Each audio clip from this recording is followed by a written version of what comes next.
Alam mo ba? Starfish. Hindi lang sila nagpapaganda ng beach photos mo. May hidden talent din yan na baka mas mahusay pa sa mga sci-fi movies. Kung akala mo ay sa comics o sa cartoon lang makikita ang mga superpower na regeneration, well, think again. Ang starfish kasi ay isa sa mga nilalang sa ilalim ng dagat na may kakayahang mag-regenerate, regrow, umuling patubuhin ang kanilang naputol na kamay at minsay buong katawan pa gaya ni Patrick. Hindi lang ito basta urban legend o kwentong dagat. May scientific basis talagang abilidad ng mga starfish na ito.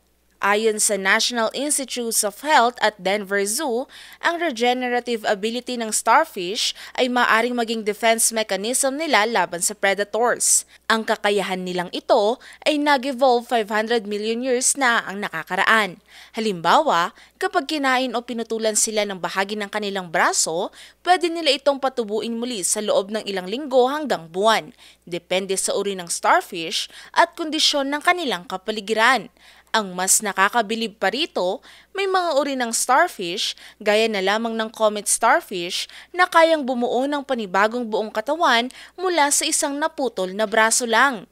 Imagine, isang braso lang pero pwede nang maging panibagong starfish? Wow, 'di ba? Parang cloning na rin. Ayon sa National Geographic, ang kakayahang ito ay nagsisimula sa cells na tinatawag na undifferentiated cells. Para itong stem cells ng tao na may kakayahang maging anumang uri ng tissues sa katawan ng starfish.